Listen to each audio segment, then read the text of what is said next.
નમસ્કાર વિદ્યાર્થી મિત્રો, સ્વાગત છે તમારું યુવા સારથી એકેડેમીના આજના મહત્વપૂર્ણ આ ફોરેસ્ટના વિડીયોમાં। વિદ્યાર્થી મિત્રો, આજના વિડીયોની અંદર આપણે પર્યાવરણના મહત્વપૂર્ણ સંમેલનની માહિતી મેળવીશું। અત્યાર સુધીની એવી કોઈ પરીક્ષા નથી ગઈ કે જેની અંદર પર્યાવરણના સંમેલન જો ના પૂછાયા હોય। વિદ્યાર્થી મિત્રો, પર્યાવરણના સંમેલનની સાથે સાથે આપણે મહત્વપૂર્ણ પ્રશ્નોત્તરી આજના વિડીયોની અંદર કરવાની છે, જે આવનારી ફોરેસ્ટની પરીક્ષા છે તેની અંદર 100% પરીક્ષામાં પૂછાય તેવા પ્રશ્નોની માહિતી હું તમારી સમક્ષ લઈને આવ્યો છું। જો વિડીયોની માહિતી ગમે છે તો લાઈક અને કોમેન્ટ કરવાનું ભૂલતા નહીં। અને અહીંયા આપણે જોઈ રહ્યા છીએ પહેલું જ આપણું સંમેલન છે રામસર। હવે આ રામસર સંમેલન શું છે જે દરેક પરીક્ષાઓની અંદર પૂછાય છે? તો વિદ્યાર્થી મિત્રો, રામસર એક ઈરાનનું શહેર છે। શું છે આ? ઈરાનનું શહેર છે। અને એક પરીક્ષામાં પ્રશ્ન પૂછાઈ ગયો કે રામસર કયા સમુદ્રના તટ ઉપર આવેલું છે? તો કેસ્પિયન સાગર। બરાબર, તો રામસર શું છે? તો એક ઈરાની શહેર છે જે કેસ્પિયન સમુદ્રના દક્ષિણ કિનારે આવેલું છે, જેને 1971 કોણે ભાઈ? તો આ ઈરાની શહેર જે રામસર છે તેના દ્વારા 1971 વેટલેન્ડ્સ એટલે કે દલદલીય ભૂમિ ઉપર રામસર સંમેલન ઉપર હસ્તાક્ષરનું આયોજન કર્યું હતું। સંમેલનનો મુખ્ય ઉદ્દેશ્ય હતો કે વેટલેન્ડ સંરક્ષણ અને સલામત અને જવાબદાર રીતે સ્થાનિક અને રાષ્ટ્રીય વિશ્વવ્યાપી સહકારને ટેકો આપવો। ત્યાર પછી વૈશ્વિક ટકાઉ વિકાસને પ્રોત્સાહન આપવા માટે તમામ વેટલેન્ડનો ઉપયોગ કરવો, આ તેનો મુખ્ય ઉદ્દેશ્ય હતો। હવે નોંધ કરજો, આ શબ્દ છે કે મોન્ટ્રેક્સ રેકોર્ડ। શું છે? મોન્ટ્રેક્સ રેકોર્ડ। આ પ્રશ્ન પણ પરીક્ષામાં પૂછાઈ ગયો। આ વેટલેન્ડની એક યાદી છે જેની ઇકોલોજીકલ લાક્ષણિકતાઓ બદલાઈ ગઈ છે, બદલાઈ રહી છે, અથવા માનવીય પ્રવૃત્તિ જેમ કે તકનીકી પ્રગતિ, પ્રદૂષણ અથવા અન્ય હસ્તક્ષેપના પરિણામે બદલાવાની સંભાવના છે। તેમાં એવા વેટલેન્ડનો સમાવેશ થાય છે જે આંતરરાષ્ટ્રીય મહત્વના વેટલેન્ડની યાદીમાં સામેલ છે, તે રામસરના એક ભાગ તરીકે અસ્તિત્વમાં છે। તો આ છે આપણું રામસર સંમેલન, યાદ કરી લેજો। આગળ જુઓ હવે વધારે માહિતી। તો વિદ્યાર્થી મિત્રો, દર વર્ષે એટલે કે 2 ફેબ્રુઆરીએ વર્લ્ડ વેટલેન્ડ ડે ઉજવવામાં આવે છે। બરોબર, ભારત કઈ સાલની અંદર? તો 1 ફેબ્રુઆરી 1982 ના રોજ રામસર સંમેલનમાં સહી કરનાર દેશ બન્યો હતો। ક્યારે ભાઈ સહી કરી હતી આપણા ભારત દેશે? તો 1 ફેબ્રુઆરી 1982 ની અંદર ભારતે સહી કરી હતી। જાન્યુઆરી 2023 સુધીમાં ભારત દેશમાં રામસર સાઇટની સંખ્યા, બરોબર, તો વિદ્યાર્થી મિત્રો કેટલો એરિયા છે? તો અહીંયા તમે જોઈ શકો છો 13,26,677 હેક્ટર વિસ્તારને આવરી લેતી સમગ્ર ભારત દેશમાં 75 વેટલેન્ડ સાઇટ આવેલી છે, એટલે કે દલદલીય ભૂમિ, આર્દ્ર ભૂમિ। બરોબર, હાલમાં મણિપુરની અંદર જે લોકટક સરોવર અને રાજસ્થાનનું જે કેવલાદેવ છે રાષ્ટ્રીય ઉદ્યાન, એ મોન્ટ્રિક્સ જે રેકોર્ડ છે તેની અંદર સ્થાન પામેલ છે। આ ખાસ મુદ્દો નોંધ કરી લેજો, ડાયરેક્ટ પરીક્ષાની અંદર પૂછી લેશે કે ભારત દેશનું કયું સ્થળ છે? કદાચ આ બેની અંદરથી ઓપ્શનની અંદર આપેલું હોય વિદ્યાર્થી મિત્રો કે કયું સ્થળ મોન્ટ્રિક્સ રેકોર્ડની અંદર સ્થાન પામેલ છે, તો એક તો છે મણિપુરનું લોકટક સરોવર અને રાજસ્થાનનું કેવલાદેવ રાષ્ટ્રીય ઉદ્યાન। આ બે મોન્ટ્રિક્સ જે રેકોર્ડ છે તેની અંદર સ્થાન મેળવેલ છે। ત્યાર પછી ઓગસ્ટ 2022માં 75મા સ્વતંત્રતા દિવસ ઉપર ભારતમાં 11 નવી રામસર સાઇટ ઉમેરવામાં આવી હતી। ભારતમાં સૌથી નવી 11 રામસર સાઇટમાંથી 4 તમિલનાડુમાં, 3 ઓડિશામાં અને ભારતમાં વિદ્યાર્થી મિત્રો નવી ઉમેરાયેલી 2 રામસર સાઇટ જમ્મુ અને કાશ્મીરમાં અને 1 એમપી એટલે કે મધ્યપ્રદેશ અને મહારાષ્ટ્રની અંદર આવેલી છે।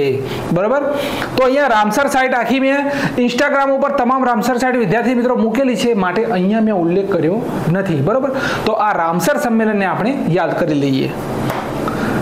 હવે વિદ્યાર્થી મિત્રો, સેકન્ડ નંબરનું આપણું છે સિટીઝ। શું છે? સાઇટીઝ પણ બોલી શકો છો અને તેને તમે સિટીઝ પણ બોલી શકો છો।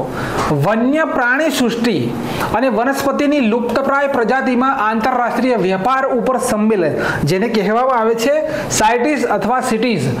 વન્ય પ્રાણી સૃષ્ટિ અને વનસ્પતિની લુપ્તપ્રાય પ્રજાતિઓમાં આંતરરાષ્ટ્રીય વેપાર સંમેલન એટલે કે તેનું નામ છે CITES નામનું આંતરરાષ્ટ્રીય સંમેલન જોખમમાં મુકાયેલી વનસ્પતિ અને પ્રાણીઓની પ્રજાતિઓના વિશ્વવ્યાપી વ્યાપારનું નિયમન અને દેખરેખ કરે છે। ચોક્કસ પ્રજાતિઓની આયાત, નિકાસ અને પુનઃ નિકાસને મર્યાદિત કરીને તેમજ તેમના માલ સામાન અને ડેરિવેટિવ્સ કરારનો ઉદ્દેશ્ય સુનિશ્ચિત કરવાનો છે. જંગલી પ્રાણીઓ અને છોડમાં આંતરરાષ્ટ્રીય વ્યાપાર તેમના અસ્તિત્વને જોખમમાં મૂકે નહીં. બરોબર, આ કોનો ઉદ્દેશ્ય છે? તો સિટીઝ અથવા સાઇટીઝ. હવે આગળ જો વોશિંગ્ટન ડીસીમાં હસ્તાક્ષર થયા પછી 1975માં વિદ્યાર્થી મિત્રો CITES ને બહાલી આપવામાં આવી હતી. ક્યારે ભાઈ? તો 1975 ની અંદર. હાલમાં ભારત સહિત 184 સભ્ય દેશો તેની હેઠળ કાનૂની જવાબદારી ધરાવે છે. ભારતમાં 1976 થી સાઇટીસ નો સભ્ય છે. ભારત ક્યારથી છે? તો ભાઈ 1976 થી તેનો સભ્ય છે. સાઇટીસ એટલે કે સચિવાલય જે જીનીવા સ્વિટ્ઝરલેન્ડમાં સ્થિત છે. ભાઈ આને શું કહેવાય? તો મુખ્ય મથક કહેવાય. બરોબર, અહીંયા સચિવાલય લખેલું છે પણ આપણે તેને દેશી ભાષાની અંદર મુખ્ય મથક યાદ રાખીશું. તે સંયુક્ત રાષ્ટ્ર પર્યાવરણ કાર્યક્રમ UNEP united nations environment programme દ્વારા સંચાલિત છે. ત્યાર પછી સાઇટીસ માટે સર્વોચ્ચ નિર્ણય લેતી સંસ્થા કોન્ફરન્સ ઓફ ધ પાર્ટીઝ એટલે કે કોપ. આપણે કોપ વિશેની પણ માહિતી આ વિડીયોની અંદર મેળવવાની છે. કોપ છે જેમાં સંમેલનમાં તમામ પક્ષોનો સમાવેશ થાય છે. સાઇટીસ એ એક કરાર છે જે તમામ પક્ષો માટે બંધન કરતા હોવા જોઈએ, જો કે રાષ્ટ્રીય કાયદા હજુ પણ અમલમાં છે. તો આ છે વિદ્યાર્થી મિત્રો સાઇટીસ. ખાસ કરીને ભારત ક્યારે જોડાયો? 1976માં. સ્થાપના છે 1975. આટલું આ યાદ રાખીશું. હવે અહીંયા શરૂ થાય છે આપણો ખરો ખેલ. અહીંયા લખેલું છે કે સ્ટોકહોમ કોન્ફરન્સ 1972. તો સ્ટોકહોમ કોન્ફરન્સમાં સર્વ માટે એક પૃથ્વીનો સિદ્ધાંત મૂકવામાં આવ્યો હતો. આ પ્રશ્ન પરીક્ષામાં પૂછાઈ ગયો કે સર્વ માટે એક પૃથ્વીનો સિદ્ધાંત કયા સંમેલનની અંદર મૂકવામાં આવ્યો હતો? તો નોંધ કરજો, સ્ટોકહોમ કોન્ફરન્સ અથવા સમિટ. જે અંતર્ગત એવું કહેવામાં આવ્યું હતું કે કોઈ ચોક્કસ રાષ્ટ્ર તેના પ્રદેશમાં એવી કોઈ પ્રવૃત્તિ નહીં કરે કે જેનાથી પર્યાવરણ પર અસર થાય. યુનાઇટેડ નેશન્સ એન્વાયરમેન્ટ પ્રોગ્રામ એટલે કે UNEP નો જન્મ કોન્ફરન્સ દરમિયાન થયો હતો. ભાઈ નોંધ કરજો વિદ્યાર્થી મિત્રો, સ્ટોકહોમ કોન્ફરન્સની અંદર UNEP ની સ્થાપના થઈ હતી. ત્યાર પછી જેનું વર્તમાન મુખ્ય મથક કેન્યાના નેરોબીની અંદર આવેલું છે. સ્વીડનના સ્ટોકહોમ શહેરમાં 5 જૂન 1972 ના રોજ સ્ટોકહોમ કોન્ફરન્સનું આયોજન કરવામાં આવ્યું હતું. સ્ટોકહોમ કોન્ફરન્સમાં વિશ્વના 119 દેશોએ ભાગ લીધો હતો. આગળ જોઈએ તો વિદ્યાર્થી મિત્રો, વિશ્વ પર્યાવરણ દિવસ 5 જૂનના દિવસે ઉજવવામાં આવે છે. સ્ટોકહોમ સંમેલન યાદ કરી દીજો. કયા સંમેલનના ભાગરૂપે? તો વિશ્વ પર્યાવરણ દિવસ 5 જૂન 1972માં સ્ટોકહોમ કોન્ફરન્સની વર્ષગાંઠ તરીકે દર વર્ષે 5 જૂનને વિશ્વ પર્યાવરણ દિવસ તરીકે ઉજવવામાં આવે છે. વિશ્વ પર્યાવરણ દિવસ સર્વપ્રથમ 1973 ની અંદર સભ્ય દેશો બરાબર કેટલા 119 દ્વારા ઉજવવામાં આવ્યો હતો, જ્યારે સમગ્ર વિશ્વ દ્વારા પ્રથમ વખત 1974માં. આ કન્ફ્યુઝન પોઈન્ટ છે જેને નોંધ કરવા જેવું છે કે પ્રથમ વખત ક્યારે ઉજવાયો? 1973 ની અંદર, પણ વિશ્વની અંદર નહીં. બરાબર, 119 દેશો દ્વારા જ ઉજવવામાં આવ્યો હતો. અને પૂરા વિશ્વમાં ક્યારે ઉજવવામાં આવ્યો હતો? 1974 થી વિશ્વ પર્યાવરણ દિવસની ઉજવણી કરવામાં આવી હતી. વિશ્વ પર્યાવરણ દિવસ 2020 નું આયોજન કોલંબિયા દ્વારા કરવામાં આવ્યું હતું અને 2020 માટેની ટેગલાઇન કઈ હતી? તો પ્રકૃતિ માટે સમય. અને વિદ્યાર્થી મિત્રો થીમ છે જૈવ વિવિધતા. બરાબર, 2022માં વિશ્વ પર્યાવરણ દિવસ 2022 ની થીમ હતી ઓનલી ઓન અર્થ. બરાબર, વિશ્વ પર્યાવરણ દિવસ 2021 ની થીમ વિદ્યાર્થી મિત્રો કઈ હતી? તો ઇકોસિસ્ટમ રિસ્ટોરેશન. અને 2023 ની થીમ બીટ પ્લાસ્ટિક પોલ્યુશન. આ ચાર થીમને નોંધ કરી લેવી પડશે પરીક્ષાની અંદર. ખાસ કરીને આપણું આવનારું જે પેપર છે એની અંદર આ ચાર વર્ષની થીમ ખાસ નોંધ કરી લેજો. વધીએ આગળ તો અહીંયા છે હેલસિંકી કોન્ફરન્સ 1974. કઈ છે ભાઈ? તો હેલસિંકી કોન્ફરન્સ છે 1974 ની અંદર. તો હેલસિંકી કોન્ફરન્સનું આયોજન 1974માં ફિનલેન્ડના હેલસિંકી શહેરમાં કરવામાં આવ્યું હતું. પોઈન્ટ નોટ ભાઈ, હેલસિંકી ક્યાં આવ્યું? તો ફિનલેન્ડનું આ શહેર છે. આ નોંધ કરજો. આ કોન્ફરન્સની મુખ્ય theme protecting the marine environment. નોંધ કરજો ભાઈ, આની થીમ યાદ રાખવાની છે. પ્રોટેક્ટિંગ ધ મરીન એન્વાયરમેન્ટ આ તેની થીમ હતી. સંમેલન નિષ્ફળ ગયું હતું કારણ કે સંમેલનની થીમ દરિયાઈ પર્યાવરણનું રક્ષણ. ભાઈ પ્રોટેક્ટિંગ ધ મરીન એન્વાયરમેન્ટ. બરોબર, શું લખેલું છે? તો દરિયાઈ પર્યાવરણનું રક્ષણ, જે સ્પષ્ટ કરવામાં નહોતી આવી, જેના કારણે જે આ સંમેલન છે તે ફેલ ગયું હતું. આ નોંધ કરી લેજો. ત્યાર પછી છે ત્રીજા નંબરે લંડન કોન્ફરન્સ 1975. લંડન કોન્ફરન્સનું આયોજન 1975માં યુકેના લંડન શહેરમાં કરવામાં આવ્યું હતું. કોન્ફરન્સની મુખ્ય થીમ સમુદ્રી કચરાનો નિકાલ હતી, જે અંતર્ગત તમામ બાહ્ય સ્ત્રોતમાંથી આવતા કચરાને બહાર અટકાવવામાં આવશે. તેમજ જણાવવામાં આવ્યું કે દરિયામાં રહેલા કચરાનો અસરકારક રીતે નિકાલ કરવામાં આવે. તો આ કઈ કોન્ફરન્સ પ્લાસ્ટિક માટે? તો લંડન કોન્ફરન્સ 1975. ત્યાર પછી મારા મિત્રો છે વિયેના કન્વેન્શન. ખાસ કરીને આને નોંધ કરવાનું છે, આ વિયેના વિશેના 3-4 પરીક્ષામાં પ્રશ્ન પૂછાઈ ગયા 1985. તો વિયેના ભાઈ ઓસ્ટ્રિયાની સિટી છે. કોની છે? આ બધું જ નોંધ કરવું પડશે ભાઈ. પરીક્ષાની અંદર એક માર્ક જો આપણો જવા ના દેવો હોય તો આ નોંધ કરવું પડશે વિયેના, બરોબર. તો ઓસ્ટ્રિયાની આ સિટી છે, ઓસ્ટ્રેલિયા નથી, ઓસ્ટ્રિયા, બરોબર. વિદ્યાર્થી મિત્રો, વિયેના શહેરમાં 1985માં વિયેના કોન્ફરન્સનું આયોજન કરવામાં આવ્યું. તેથી જ આ કોન્ફરન્સને વિયેના કોન્ફરન્સ કહેવામાં આવે છે. કોન્ફરન્સની મુખ્ય થીમ ઓઝોન લેયરનું રક્ષણ હતું. અલ્ટ્રાવાયોલેટ કિરણો જે ઓઝોનની અંદર ગાબડું પાડી રહ્યા છે, બરોબર, તેના માટેનું આ સંમેલન છે ઓઝોન લેયરનું રક્ષણ, બરોબર. આ પરિષદ દ્વારા તમામ રાષ્ટ્રો ઓઝોન સ્તર માટે હાનિકારક વાયુઓના વૈકલ્પિક સ્ત્રોતો પસંદ કરવા સર્વસંમતિથી સંમત થયા હતા. ભાઈ કયું સંમેલન છે? તો વિયેના કન્વેન્શન છે, બરાબર. આ ચોથું આપણું છે, નોંધ કરી લેજો વિદ્યાર્થી મિત્રો. આગળ વધશો તો ઓઝોન સ્તરનું રક્ષણ. હવે ઓઝોન સ્તરની વાત થઈ રહી હોય ત્યારે ઓઝોન સ્તર એ વાતાવરણમાં જોવા મળતા ઓઝોન પરમાણુઓનું એક સ્તર છે. ઓઝોન સ્તર પૃથ્વીને સૂર્યના હાનિકારક જે અલ્ટ્રાવાયોલેટ કિરણોથી સુરક્ષિત કરે છે. ઓઝોન સ્તરની જાળવણી માટે 1995 થી દર વર્ષે 16મી સપ્ટેમ્બરના રોજ વિશ્વ ઓઝોન દિવસ અથવા ઓઝોન સ્તરનું જતન મનાવવામાં આવે છે. જતન દિવસ મુદ્દો નોંધ કરી લેજો. હવે લખે છે કે એન્ટાર્કટિક પ્રદેશમાં દક્ષિણ ગોળાર્ધમાં ઓઝોન સ્તરનો અવક્ષય સૌથી ગંભીર છે. કઈ જગ્યાએ? આ લાઈનને નોંધ કરો કે એન્ટાર્કટિક પ્રદેશમાં દક્ષિણ ગોળાર્ધમાં ઓઝોન સ્તરનો અવક્ષય સૌથી વધુ છે. ત્યાર પછી મારા મિત્રો ઓઝોન અવક્ષય કરનારા પદાર્થોમાં મુખ્યત્વે, હવે મને કહો કે આ પ્રશ્ન પૂછાયો છે કે નહીં. એક તો છે એર કન્ડિશનર, એક છે રેફ્રિજરેટર અને પ્લાસ્ટિક વગેરેના ઉપયોગમાં ઉત્સર્જિત થાય છે.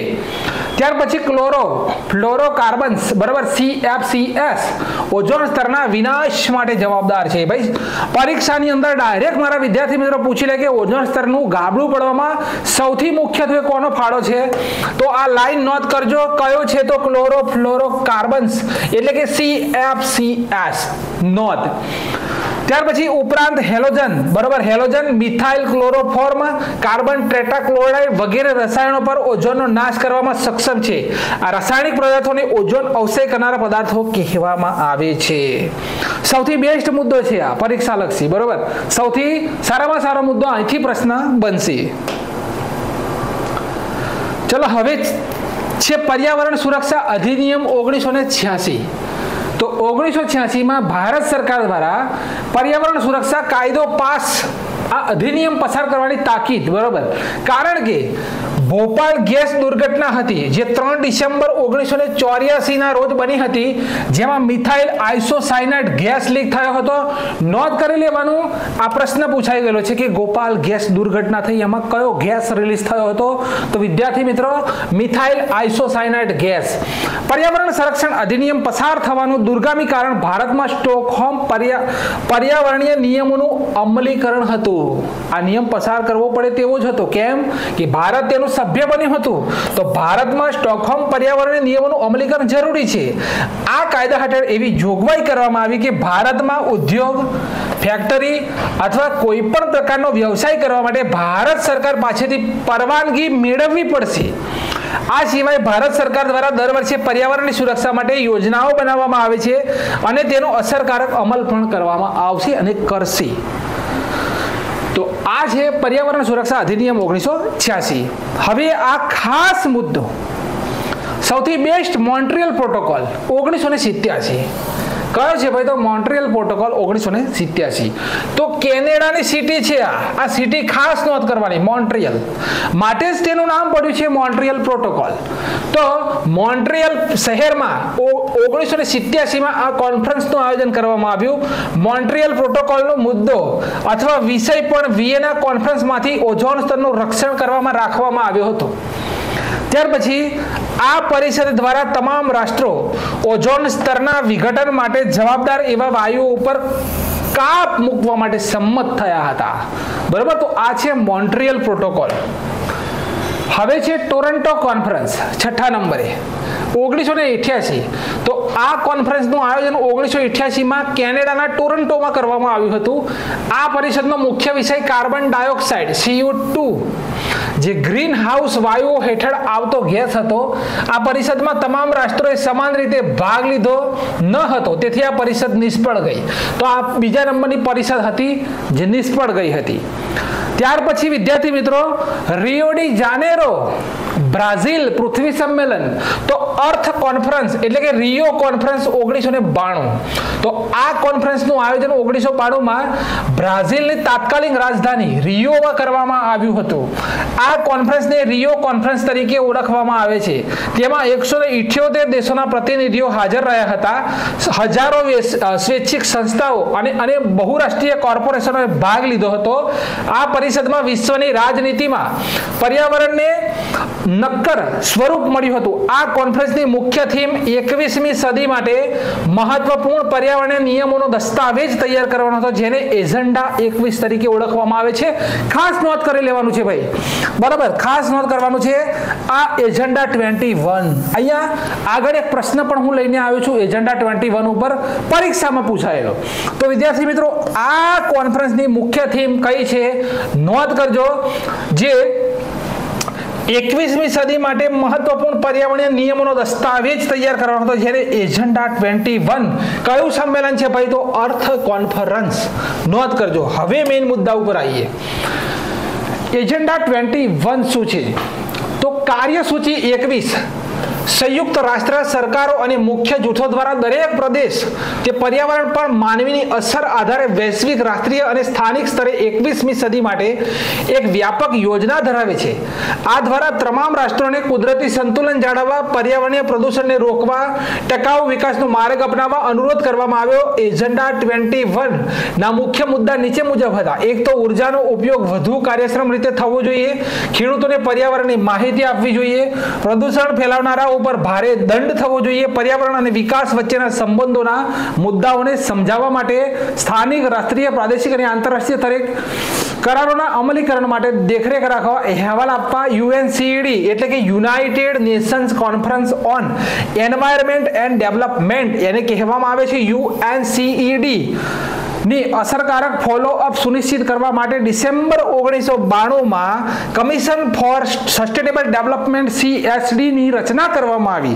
સંયુક્ત રાષ્ટ્ર મહાસભાના વિશેષ સત્રમાં 1997માં પૃથ્વી સમિટની પ્રગતિની 5 વર્ષની સમીક્ષા કરવા સહમતિ સંધાઈ હતી. આટલે સુધીની આપણી માહિતી છે એજન્ડા 21ની. બે મુદ્દા નોંધ કરજો. એક તો UNCED નું પૂરું નામ છે United Nations conference on Environment and development, અને બીજું છે વિદ્યાર્થી મિત્રો કે CSD commission for sustainable development. CSD આ કોની સાથે? તો પર્યાવરણ સાથે સંકળાયેલ છે, માટે પરીક્ષામાં 100% પૂછાઈ શકે. હવે વિદ્યાર્થી મિત્રો GPSC 1-2 પ્રિલિમ, બરોબર, અહીંયા પેપર 2 ની અંદર આ પ્રશ્ન પૂછાયેલો છે કે એજન્ડા 21 વિશે નીચેના પૈકી કયા વિધાનો સાચા છે? ભાઈ નીચેના પૈકી કયા વિધાનો સાચા છે? કઈ જગ્યાએ પ્રશ્ન પૂછાયેલો છે? તો GPSC ક્લાસ 1-2 ની પ્રિલિમમાં. તો પહેલું વિધાન છે કે એજન્ડા 21 સંયુક્ત રાષ્ટ્રનો ટકાઉ વિકાસ સંબંધિત એક્શન પ્લાન છે. બીજું વિધાન, આ એજન્ડા 21 રિયો ડી જાનેરો સંયુક્ત રાષ્ટ્રની પર્યાવરણ અને વિકાસ પરિષદમાંથી ઉદ્ભવ્યો હતો. અને ત્રીજું વિધાન કે અહીં સંખ્યા 21 એ પરિષદમાં ભાગ લીધેલા દેશોની સંખ્યાના સંદર્ભમાં છે. હવે આ ત્રણમાંથી કયું વિધાન સાચું છે? તો વિદ્યાર્થી મિત્રો અહીંયા આપણું ત્રીજું વિધાન ખોટું છે, બરાબર. એ છે માત્ર 1 અને 2 અહીંયા સાચું હતું. આ પેપરની અંદર આ જવાબ હતો. તો આ જ પ્રશ્ન આવનારી ફોરેસ્ટની પરીક્ષાની અંદર પૂછાઈ શકે છે વિદ્યાર્થી મિત્રો. અત્યાર સુધી જે ફોરેસ્ટના પેપર લેવાયા તેને તમે એના ઉપર ના જતા. કેમ કે 7 લાખ ફોર્મ ભરાયા છે, જેની સામે સંખ્યા છે 700 લેવાની. પેપર ટફ નીકળશે, પ્રશ્નો ટફ હશે. જેવી રીતે કોન્સ્ટેબલનું હતું તેવી રીતે આપણે તૈયારી અડીખમ રીતે કરીને ઉતરવાનું. ચલો, પેરિસ આબોહવા કરાર. તો United Nations framework convention on climate change, નામ પૂરું નોંધ કરો. UNFCCC એટલે કે United Nations framework convention on climate change એનું પૂરું નામ છે. હેઠળનો કરાર છે પેરિસ આબોહવા કરાર. આ કરાર 2016માં હસ્તાક્ષર કરવામાં આવ્યા અને તે આબોહવા પરિવર્તન ઘટાડવા, અનુકૂલન અને નાણાં સાથે સંબંધિત છે. આ કરાર 196 દેશોના પ્રતિનિધિઓ સાથે ચર્ચા થઈ હતી. ફ્રાન્સમાં પક્ષોની 21મી કોન્ફરન્સમાં તેના પર હસ્તાક્ષર કરવામાં આવ્યા હતા. હાલમાં સંમેલન હેઠળ UNFCCC બરોબર, UNFCCC ના 190 સભ્ય પક્ષો છે, જેની અંદર તુર્કી, ઈરાન અને ઈરાક જેવા દેશો તેમાં પક્ષકાર નથી. કયા દેશો નથી ભાઈ? આ પણ પૂછી લે તો તુર્કી, ઈરાન અને ઈરાક તેની અંદર સામેલ નથી. UNCECD United Nation Conference on Environment and Development, United Nation Conference on Environment and Development UNCD, જેને Rio de Janeiro Earth Summit, Rio Summit બરાબર, રિયો કોન્ફરન્સ તરીકે પણ ઓળખવામાં આવે છે. તો પેરિસ આબોહવા કરાર તો 2016 ની અંદર 190 સભ્યો છે બરોબર. તો વિદ્યાર્થી મિત્રો આ ફૂલ ફોર્મ જરા ખાસ નોંધ કરી લેજો, પેરિસ આબોહવા કરાર. હવે અહીંયા આખો જે મુદ્દો છે તે સમજવાનો છે કે UNFCCC એટલે કે United nation framework convention on climate change, climate change પર યુનાઇટેડ નેશન ફ્રેમવર્ક કન્વેન્શન તે એક આંતરરાષ્ટ્રીય પર્યાવરણીય સંધિ છે, જેના ઉપર 1992માં પૃથ્વી સમિટમાં 154 દેશો દ્વારા હસ્તાક્ષર કરવામાં આવ્યા અને 21 માર્ચ 1994 અમલમાં આવ્યો. તેનું મથક બોન, જર્મનીમાં આવેલ છે ભાઈ. તેનો મુદ્દો જળવાયુ પરિવર્તનમાં સુધારો કરવાનો છે. હવે અહીંયા લખે છે કે કોપ, પક્ષોની પરિષદ, તે પૃથ્વી સમિટના સુચારુ અમલીકરણ માટે વાર્ષિક ધોરણે UNFCCC હેઠળના તમામ દેશોની પરિષદ, તમામ દેશોની 2 વખત ટાઈપ થઈ ગયેલું છે, પરિષદ છે. પ્રથમ કોન્ફરન્સ 1 એપ્રિલ 1995 ના રોજ બર્લિનમાં થઈ હતી ભાઈ. કોપ 1 નોંધ કરજો, કોપ 1 નું આયોજન ક્યાં થયું હતું? કોપ 1 તો જર્મનીના બર્લિનની અંદર કોપ 1 નું આયોજન થયું હતું. કઈ તારીખ છે? તો 1 એપ્રિલ 1995 બરાબર. 1 એપ્રિલ 1935 એટલે રિઝર્વ બેંક ઓફ ઇન્ડિયાની સ્થાપના બરાબર. પણ અહીંયા શું છે તો વિદ્યાર્થી મિત્રો 1 એપ્રિલ 1995 ના રોજ, હવે નોંધ કરજો કે અહીંયા વિદ્યાર્થી મિત્રો શું કહેવાય કે પૃથ્વી સમિટની જે આપણે આખી ચર્ચા કરી, હવે આ COP છે બરોબર. COP કઈ સંસ્થા અંતર્ગત છે? તો UNFCCC બરાબર, United Nations framework convention on climate change. તમે જોયું હશે કે કોપ બરાબર, કોપ 2 પછી 27, 28 બરાબર, આ રીતનું તમે જોયું હશે. 27મી જે કોપ મીટિંગ હતી 27મી, તેનું આયોજન શર્મ અલ શેખની અંદર કરવામાં આવ્યું હતું ને 28મી છે તેનું આયોજન દુબઈની અંદર કરવામાં આવશે ડિસેમ્બર મહિનાની અંદર વિદ્યાર્થી મિત્રો. તો હવે આગળ જુઓ, નોંધપાત્ર પરિણામો સાથે કોપ્સ બરાબર. હવે અહીંયા ખરો મુદ્દો છે. તો વર્ષ 1995 એટલે કે કોપ 1 બર્લિન જર્મનીની અંદર આયોજન કરવામાં આવ્યું. વર્ષ 1997 કોપ 3 નું આયોજન ક્યોટો પ્રોટોકોલ, તે કાયદેસર રીતે વિકસિત દેશોની ઉત્સર્જન ઘટાડવાના લક્ષ્યને પૂર્ણ કરવા માટે બંધન કરતા છે ભાઈ બરાબર, ક્યોટો પ્રોટોકોલ. ત્યાર પછી વર્ષ 2002 કોપ 8 નવી દિલ્હી ભારત બરાબર.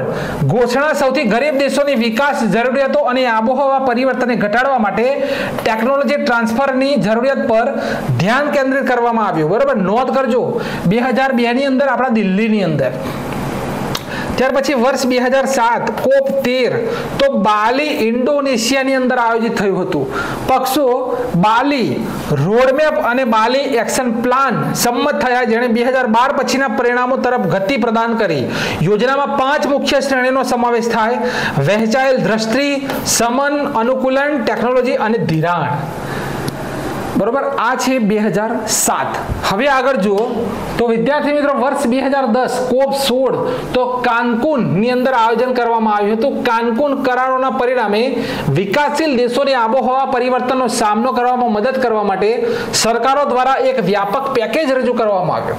ગ્રીન ક્લાઇમેટ ફંડ, ટેકનોલોજી મિકેનિકમ અને કાન્કુન એડેપ્ટેશન ફ્રેમવર્કની સ્થાપના કરવામાં આવી બરાબર. તો આ છે કોપ 16 કાન્કુનની અંદર.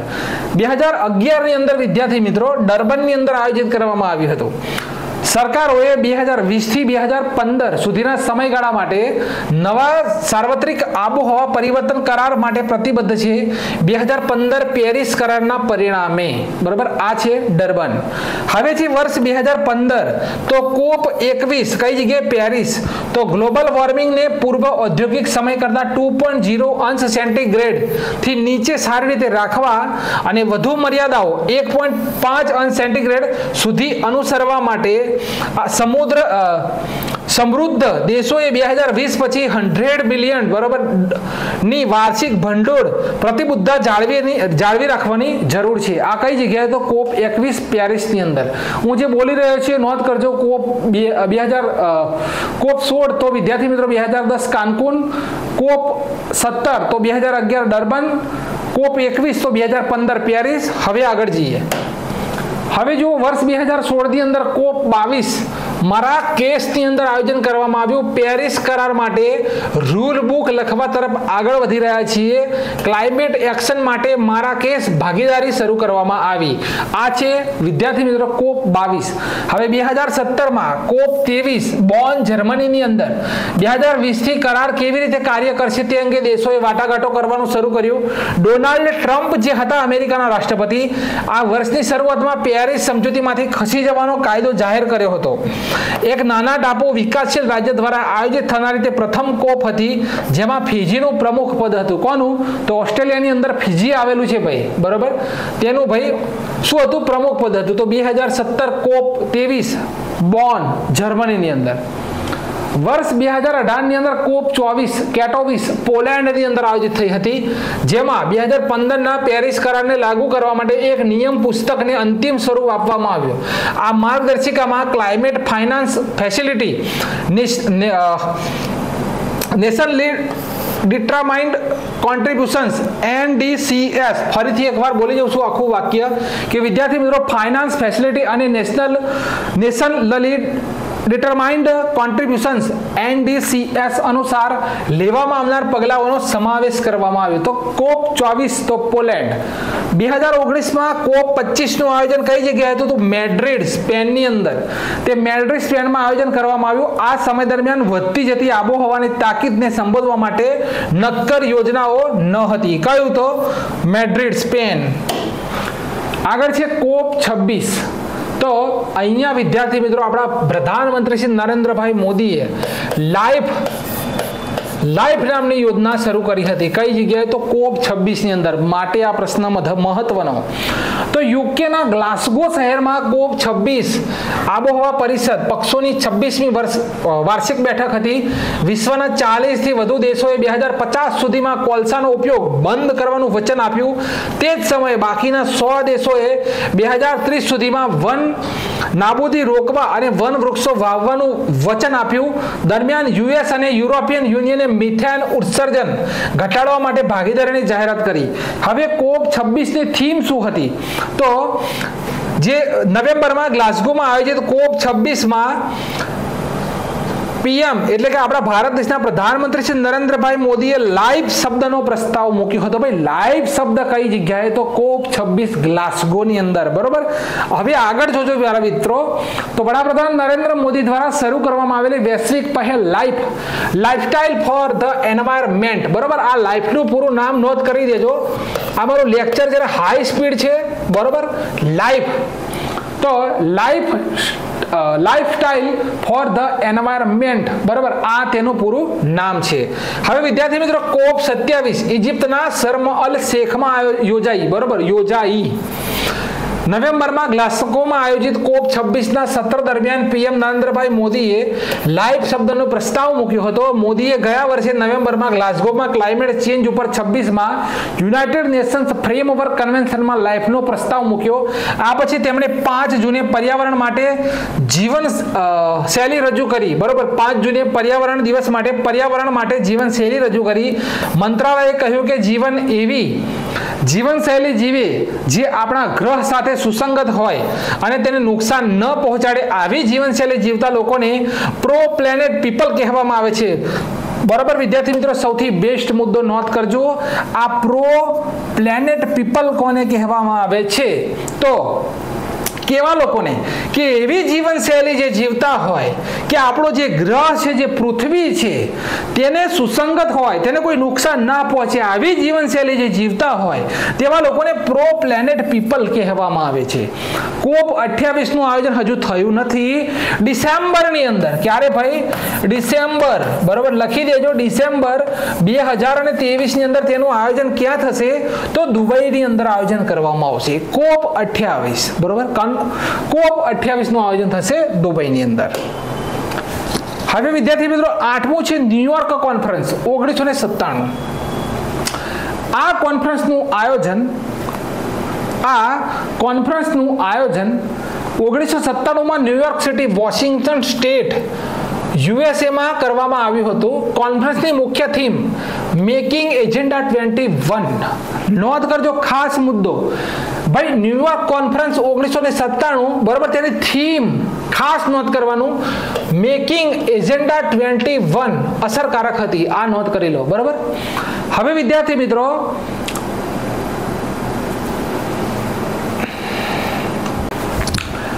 નવમું તમે જોઈ રહ્યા છો વિદ્યાર્થી મિત્રો, નૈરોબી ઘોષણા 1997.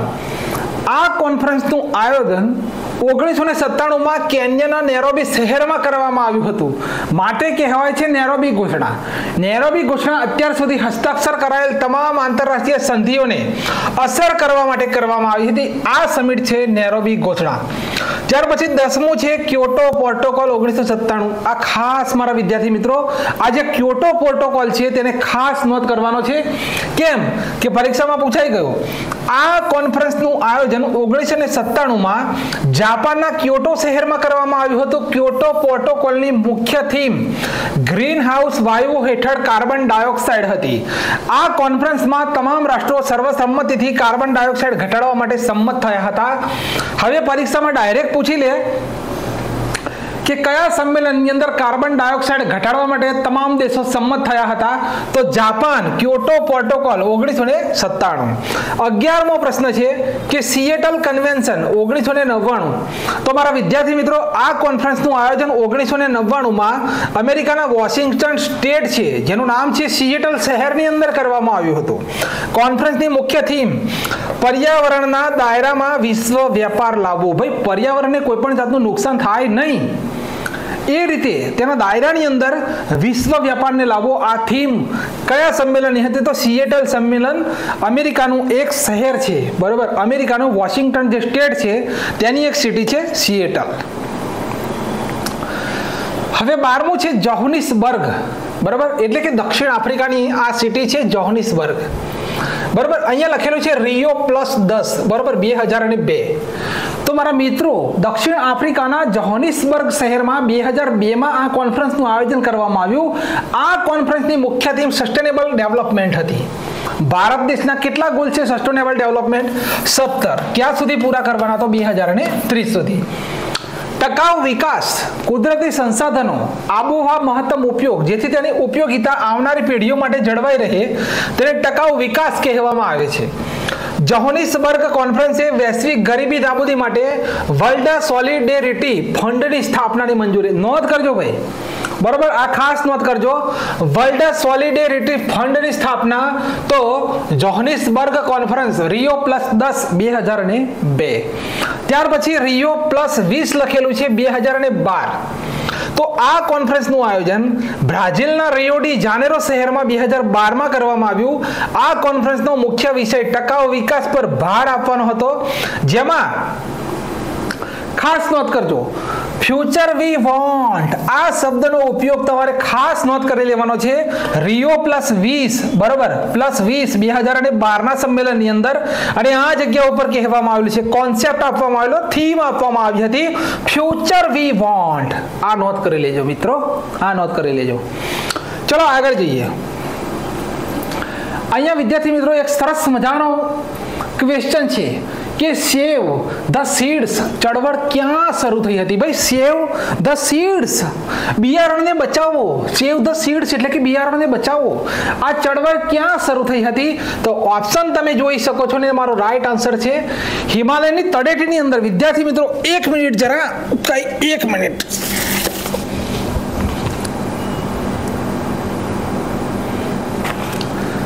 કઈ જગ્યાએ મારા મિત્રો શરૂ થઈ હતી? તો હિમાલયની તળેટી, બરોબર, કઈ જગ્યાએ? તો હિમાલયની તળેટી. ચલો આગળ વધીએ. બીજ ચળવળ બચાવો, બરોબર, આ બીજ ચળવળ છે તેનું અહીંયા એક્સપ્લેનેશન મેં આપેલું છે કે કઈ રીતે. તો બીજ બચાવો આંદોલનની શરૂઆત 1980 ના દાયકામાં ઉત્તરાખંડના ટિહરી ખાતે કરવામાં આવી હતી. ભારતનો સૌથી ઊંચો ડેમ આવેલો છે વિદ્યાર્થી મિત્રો, ટિહરી ડેમ.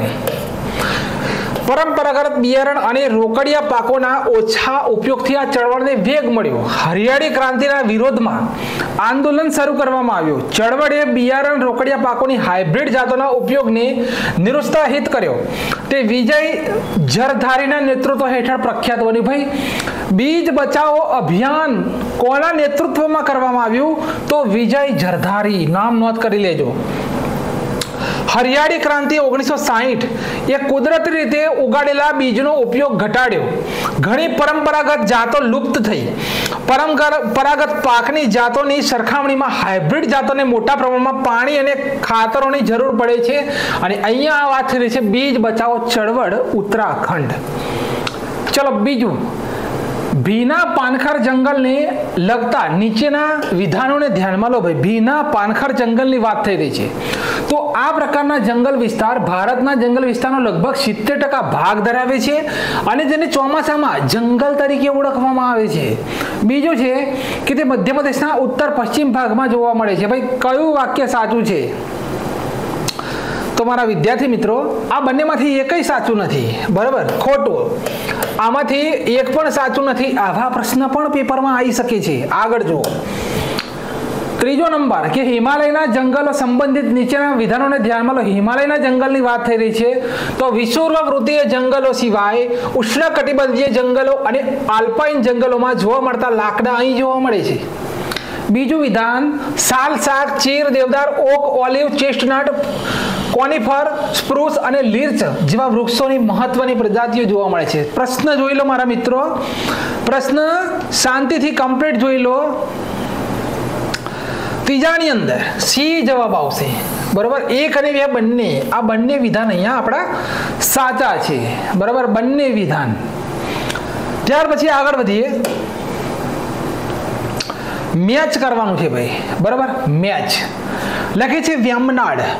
હવે બધા વિદ્યાર્થી મિત્રોને ખબર છે કે વેમનાડ તો કેરળની અંદર, ભીતરકણિકા તો ભાઈ આ ઓડિશાની અંદર જ આવેલ છે નેશનલ પાર્ક, રત્નાગીરી તો ભાઈ મહારાષ્ટ્રની અંદર, કનાદપુર તો કર્ણાટકની અંદર. હવે વાક્ય કયું બને છે આપણું ચોથાની અંદર મારા મિત્રો? તો ચોથાની અંદર એ 1 2 3 4 આ રીતે પણ પ્રશ્ન આવી શકે છે, કારણ કે કમ્પ્લીટ જોડાયેલા હોય, આપણે કંઈ પણ કશું કરવાનું પણ ના હોય મારા મિત્રો. અમુક સમયે આવા પ્રશ્નો પણ આવે છે.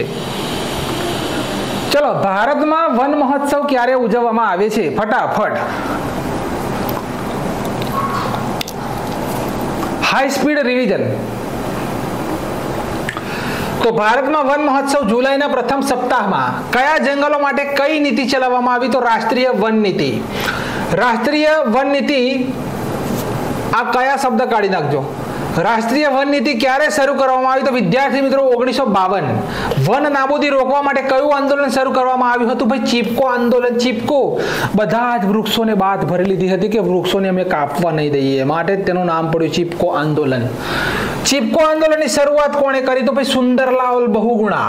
ચીપકો ચળવળને કયો પુરસ્કાર એનાયત થયો? તો Right Livelihood Award. Forest Research Institute ક્યાં આવેલી છે ભાઈ? તો દહેરાદૂન. ભોપાલમાં ઇન્ડિયન ઇન્સ્ટિટ્યૂટ ઓફ ફોરેસ્ટ મેનેજમેન્ટની સ્થાપના ક્યારે કરવામાં આવી હતી? તો 1981 ની અંદર ભોપાલમાં ઇન્ડિયન ઇન્સ્ટિટ્યૂટ ઓફ ફોરેસ્ટ મેનેજમેન્ટની સ્થાપના થઈ. રાષ્ટ્રીય વન નીતિ અનુસાર દેશના કેટલા ટકા વિસ્તાર જંગલોથી આવરી લેવામાં આવેલો છે? તો 33%. ફોરેસ્ટ સર્વે ઓફ ઇન્ડિયાનું મુખ્ય મથક તો ભાઈ દહેરાદૂન. બંને મુદ્દા નોંધ કરજો. રાષ્ટ્રીય પર્યાવરણ સંશોધન સંસ્થા ક્યાં આવેલી છે? તો નાગપુરની અંદર આવેલી છે. નોંધ. આગળ ચલો, વન મહોત્સવના પિતા કોને કહેવામાં આવે છે? ભાઈ, કોણે શરૂઆત કરી હતી વન મહોત્સવની? તો કનૈયાલાલ મુનશી, માટે તેમને કહેવામાં આવે છે વન મહોત્સવના પિતા. ત્યાર પછી ભારતમાં જંગલોનો નવીનતમ અહેવાલ કોણ રજૂ કરે છે? તો forest survey department of India. હાલમાં ભારતમાં જંગલની ટકાવારી કેટલી છે? તો 23.81. ભારતમાં સૌથી વધુ જંગલો કયા રાજ્યમાં છે? તો મધ્યપ્રદેશ. ત્યાર પછી ભારતીય વન સર્વેક્ષણ વિભાગની સ્થાપના ક્યારે થઈ? તો 1981. ભારતમાં કયા પ્રકારના જંગલો સૌથી વધુ જોવા મળે? તો ઉષ્ણકટિબંધીય પાનખર જંગલ. ભારતમાં સૌથી વધુ ચંદનના જંગલો ક્યાં જોવા મળે? તો ભાઈ કર્ણાટકની અંદર જોવા મળે. શા માટે સાયલેન્ટ વેલી પ્રખ્યાત છે? બરોબર, શા માટે નહીં? સાયલેન્ટ વેલી ક્યાં આવેલી છે? તો ભાઈ કેરળની અંદર આવેલી છે. વેલી ઓફ ફ્લાવર્સ ક્યાં આવેલી છે? તો ઉત્તરાખંડની અંદર. બંને કન્ફ્યુઝન પોઈન્ટ મેં મૂકી દીધા છે. કયું રાજ્ય સેતુર સિલ્કનું ઉત્પાદન કરે છે? તો ભાઈ કર્ણાટક. ભારતમાં કયા સૌથી મહત્વપૂર્ણ વ્યાપારી જંગલો છે? તો ઉષ્ણકટિબંધીય અર્ધ સદાબહાર જંગલો, જેને વ્યાપારી જંગલ કહેવાય છે. ભારતમાં ઉષ્ણકટિબંધીય અને સમશીતોષ્ણ જંગલોની ટકાવારી કેટલી? તો ભાઈ ઉષ્ણકટિબંધીય 93% અને સમશીતોષ્ણ કટિબંધ તો 7%. બરોબર. ભારતમાં સૌથી પ્રખ્યાત વનસ્પતિ શું છે? તો ભાઈ પાનખર જંગલ છે. બરોબર, પ્રખ્યાત પાનખર જંગલ. ચલો, ઉષ્ણકટિબંધીય સદાબહાર જંગલો ક્યાં જોવા મળે? તો દ્વીપકલ્પના ઉચ્ચ પ્રદેશ ઉપર. ભારતના કયા રાજ્યમાં સૌથી ઓછા જંગલો છે? તો હરિયાણાની અંદર. ભારતના પશ્ચિમ ઘાટ ઉપર કયા પ્રકારની વનસ્પતિ જોવા મળે? તો સદાબહાર. ભેજવાળા અને ભરતીવાળા વિસ્તારોમાં જોવા મળતા જંગલોને શું કહેવાય? તો મેંગ્રોવ જંગલ. જંગલોની દ્રષ્ટિએ ભારતના ટોચના 3 રાજ્યોના ઉતરતો ક્રમ કયો? પરીક્ષામાં પૂછાયો પ્રશ્ન. મધ્યપ્રદેશ, અરુણાચલ પ્રદેશ અને છત્તીસગઢ. કયું વૃક્ષ સદાબહાર વૃક્ષોની શ્રેણીમાં આવતું નથી? તો મહોગની. ત્યાર પછી ગંગા બ્રહ્મપુત્રના ડેલ્ટા પ્રદેશોમાં કયા વૃક્ષની વિપુલતા હોવાથી તેને સુંદરવન કહેવાય? તો ભાઈ સુંદરીનું વૃક્ષ. ભારતમાં જૈવ વિવિધતાના હોટસ્પોટ ક્યાં આવેલ છે? તો પૂર્વીય હિમાલય અને પશ્ચિમ ઘાટ. ભારતના કયા ભૌતિક પ્રદેશમાં ઉષ્ણકટિબંધીયથી આલ્પાઇન પ્રકારની વનસ્પતિઓ જોવા મળે? તો ઉત્તર હિમાલયનો પર્વતીય પ્રદેશ. ચલો, પ્રશ્ન 5 કે કુલ જંગલ વિસ્તારની દ્રષ્ટિએ ભારતના પ્રથમ 3 રાજ્યોનો સાચો ક્રમ. તો ભાઈ મેં કીધું એમ કે પહેલું મધ્યપ્રદેશ, ત્યાર પછી અરુણાચલ પ્રદેશ અને ત્યાર પછી છત્તીસગઢ. ચલો, છઠ્ઠો પ્રશ્ન કે ઓસ્ટ્રેલિયામાં તાજેતરમાં આવેલા પૂરને કારણે આશંકા છે કે લા નીના અલ નીનો થી કેવી રીતે અલગ છે? આ પ્રશ્ન જીપીએસસી ક્લાસ 1-2 માં પૂછાયેલો છે. બરાબર, જીપીએસસી બરાબર ક્લાસ 1-2 ની અંદર આ પ્રશ્ન પૂછાયેલો છે. વાક્ય આપેલા છે કે લા નીના વિષુવવૃત્તીય હિંદ મહાસાગરમાં અપવાદ રૂપે ઠંડા સમુદ્રના તાપમાન દ્વારા વર્ગીકૃત થયેલ છે, જ્યારે અલ નીનો વિષુવવૃત્તીય પેસિફિક મહાસાગરમાં અપવાદ રૂપે ગરમ સમુદ્રના તાપમાન દ્વારા વર્ગીકૃત કરવામાં આવેલ છે. બીજું, ભારતના દક્ષિણ પશ્ચિમ ચોમાસા પર અલ નીનોની પ્રતિકૂળ અસર છે, પરંતુ ચોમાસાના વાતાવરણ પર લા નીનાની કોઈ અસર થતી નથી. કયું વિધાન સાચું છે ભાઈ છઠ્ઠા પ્રશ્નની અંદર? તો વિદ્યાર્થી મિત્રો, ન તો 1 કે ન તો 2. બરોબર, આમાંથી એક પણ વિધાન સાચું નથી. બરોબર, અહીંયા લખેલું છે ઉપરોક્તમાંથી કયું વિધાન સાચું છે? તો ભાઈ ન તો 1 કે ન 2. છઠ્ઠાની અંદર આપણો જવાબ છે ડી, એક પણ સાચું નથી. ચલો, એનું સમજૂતી મેં અહીં કરેલી છે કે ઉપરોક્ત બંને નિવેદનો ખોટા છે. બરોબર, દર વર્ષે ડિસેમ્બર મહિનામાં દક્ષિણ અમેરિકન દેશો પેરુ અને એક્વાડોર દરિયાઈ માછીમારો દ્વારા નજીકના પ્રશાંત મહાસાગરના પ્રવાહના તાપમાનમાં થયેલા વધારાને અલ નીનો કહેવામાં આવે છે. વિદ્યાર્થી મિત્રો, આ અલ નીનો શું છે ભાઈ? આ પ્રશ્ન પૂછાયેલો છે. બરોબર, દીવા જેવો તમે જોઈ શકો છો અહીંયા કે આ અલ નીનો શું છે? તો અહીંયા શું લખેલું છે કે હિંદ મહાસાગર. બરોબર, હવે હું શું કહી રહ્યો છું? તો પ્રશાંત મહાસાગરના પ્રવાહના તાપમાનમાં થયેલા વધારાને અલ નીનો કહેવામાં આવે છે. આગળ, અલ નીનો એ પેસિફિક મહાસાગરમાં, અહીંયા વિદ્યાર્થી મિત્રો બીજું પણ ખોટું છે. અહીંયા વિષુવવૃત્તીય પેસિફિક મહાસાગર લખેલું છે. અહીંયા પેસિફિક મહાસાગરમાં પેરુ નજીક દરિયા કિનારે ગરમ થવાની ઘટના છે, તેને અલ નીનો કહેવામાં આવે છે. બરોબર, હવે લા નીના એ પેસિફિક મહાસાગરમાં પાણીને ઠંડુ કરવાની પ્રક્રિયા છે, તેથી તેને એન્ટી અલનીનો પણ કહેવામાં આવે છે. આ ઘટના સામાન્ય રીતે અલનીનો પછી જોવા મળે છે. અલનીનોમાં દરિયાઈ સપાટીનું તાપમાન નોંધપાત્ર વધે છે, જ્યારે લા નીનામાં દરિયાની સપાટીનું તાપમાન નોંધપાત્ર ઘટે છે. ભારત માટે અલનીનો દક્ષિણ પશ્ચિમ ચોમાસા પર પ્રતિકૂળ અસરો ધરાવે છે. બીજી તરફ લા નીના ભારતના ચોમાસા માટે ફાયદાકારક છે. ભારતમાં અલનીનો દુષ્કાળની સ્થિતિનું કારણ બને છે, જ્યારે લા નીના અતિશય વરસાદનું કારણ બને છે. ભાઈ સૌથી બેસ્ટ નોંધ કરવાનો મુદ્દો વિદ્યાર્થી મિત્રો આ તો પૂછાઈ ગયું કે ભારતના ચોમાસા માટે ફાયદાકારક, બરાબર, ચોમાસા માટે ફાયદાકારક. તો અહીંયા શું છે, અલનીનો ભાઈ ભારતની અંદર આવે તો શું થાય, તો દુષ્કાળની સ્થિતિ. શું થાય, દુષ્કાળની સ્થિતિ. અને જ્યારે લા નીના હોય ત્યારે શું થાય, તો વરસાદ પુષ્કળ પડે. આ મુદ્દો ખાસ નોંધ કરવાનો છે.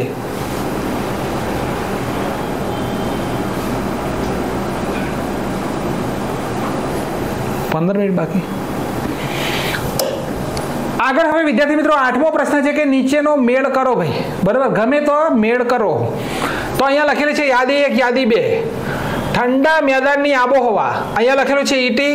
બીજું છે ભૂમધ્ય આબોહવા EF, હિમ નદી આબોહવા CS અને ટુન્ડ્ર પ્રકારની આબોહવા BS કે લખ્યું છે, બરાબર. 8મો પ્રશ્ન છે કયું મેચ થાય છે, ફટાફટ વિદ્યાર્થી મિત્રો પતાવીશ કેમ કે અમારું લાઈવ લેક્ચર હોવાથી ઝડપ થશે, બરાબર. તો અહીંયા એ જવાબ છે, બરાબર, એ જવાબ છે. આગળ જોઈએ. 9મો પ્રશ્ન છે કે વિવિધ ઋતુઓમાં દિવસ સમય અને રાત્રિના સમયના વિસ્તરણમાં તફાવતનું કારણ શું. તો આ 9મો પ્રશ્ન છે. વિધાન તમે વાંચી લેજો. એની અંદર વિદ્યાર્થી મિત્રો 2 અને 4 આવશે, બરોબર. આ 1 અને 3 ખોટું છે. અહીંયા બીજું વિધાન છે કે લંબગોળ રીતે સૂર્યની આસપાસ પૃથ્વીની ભ્રમણ કક્ષા, અને ચોથું છે નમેલી ધરી પર પૃથ્વીનું ભ્રમણ, બરોબર. આ બંને છે ઋતુ અને દિવસના સમય રાત્રિ દરમિયાનમાં ફેરફાર, બરોબર. તો જવાબ શું આવશે વિદ્યાર્થી મિત્રો, 2 અને 4 એટલે કે બી. આગળ છે કે યાદી 1 અને યાદી 2. હવે લખી છે અહીંયા અત્યંત ગરમ ચીલી, અતિશય ઠંડી ચેરાપુંજી, આત્યંતિક વર્ષ તો એન્ટાર્કટિકા અને અત્યંત દુષ્કાળ તો સહારા. શું આવશે આ પ્રશ્ન? યુપીએસસી પ્રિલિમ, બરોબર, યુપીએસસી પ્રિલિમ ની અંદર પૂછાયેલો છે આ પ્રશ્ન. અહીંયા સી જવાબ આવશે, બરોબર. આ જોડકા જોડી લેજો વિદ્યાર્થી મિત્રો, થોડું ઝડપ કરવી પડશે મારે એટલે, બરોબર. તો જોડકા જોડી લેજો, સી આન્સર આવશે. એમાં 2, બરાબર, અત્યંત ગરમ લખે છે અહીંયા ચેરાપુંજી. બીમાં 3 એન્ટાર્કટિકા અતિશય ઠંડી. પછી સીમાં 1 આત્યંતિક વર્ષ તો ચીલી, અને અત્યંત દુષ્કાળ તો ડી ની અંદર 4. દુષ્કાળ ક્યાં ભાઈ, સહારા શું છે તો રણ છે, એટલે ડાયરેક્ટ ચોથું. હવે લખી છે યાદી 1 અને યાદી 2. સદાબહાર વન તો મહુવા ચંદન, ઉષ્ણકટિબંધીય ભેજવાળું પાનખર એબોની એની, ઉષ્ણકટિબંધીય શુષ્ક વન તો અમલતાસ અક્સલ લાકડું, અને મોન્ટેન ફોરેસ્ટ તો બ્લુ પાઇન, બરાબર. આ પાછળથી પાઇનને ચેકી નાખજો, બ્લુ પાઇન. તો શું આવશે આની અંદર? આ પ્રશ્ન કયો હતો? આ 9મો છે, આ 10મો, બરોબર ને. અને અહીંયા આ આવશે 11મો પ્રશ્ન છે. વિદ્યાર્થી મિત્રો આ પ્રશ્ન જે છે મેં અહીંયા આ ABCD લખેલું છે, બરોબર. આ પ્રશ્નનો જવાબ આખું ફોરેસ્ટનો આખો વિડીયો આપણે ભણ્યા 1.5 કલાકનો. આ પ્રશ્નનો જવાબ તમારે મને કોમેન્ટ બોક્સમાં જણાવવાનો છે, બરોબર. આ પ્રશ્નનો જવાબ તમારે મને કોમેન્ટ બોક્સની અંદર જણાવવાનો છે કે શું આવશે. લખેલું છે સદાબહાર વન, ઉષ્ણકટિબંધીય ભેજવાળું પાનખર, ઉષ્ણકટિબંધીય શુષ્ક વન અને મોન્ટેન ફોરેસ્ટ. આ જોડકું મને જોડી અને કોમેન્ટ બોક્સની અંદર જણાવવાનું છે. છેલ્લો પ્રશ્ન 11 કે કયો પાક મુખ્યત્વે અરવલ્લી પર્વતમાળા. નોંધ કરજો, આ અરવલ્લી પર્વતમાળા આપણા ભારતની જૂનામાં જૂની, તેનો જે ઢોળાવ છે તેના ઉપર કઈ વિદ્યાર્થી મિત્રો શું ઉગાડવામાં આવે છે, બરોબર, કયો પાક કરવામાં આવે છે. લખે છે બાજરી, જુવાર, મકાઈ અને રાઈ, અને અહીંયા આપણો જવાબ છે મકાઈ. શું કરવામાં આવે છે? અરવલ્લી પર્વતમાળાના ઢોળાવ ઉપર શું ઉગાડવામાં આવે છે? તો મકાઈ. તો આ ફોરેસ્ટનું મહત્વપૂર્ણ વિડીયો હતો. આ વિડીયોની અંદર થોડી સ્પીડ હતી. કેમ કે દરરોજ 6 વાગે અમારું લાઈવ હોય છે અને હવે અહીંયા ટાઈમ થવા આવ્યો છે. તો વિદ્યાર્થી મિત્રો, જે પણ બોલ્યો છું સ્પીડમાં, બોર્ડ ઉપર કમ્પ્લીટલી મેં બધું લખ્યું હતું. તો વિડીયોની માહિતી ગમી હોય તો લાઈક અને કોમેન્ટ જરૂરથી કરજો.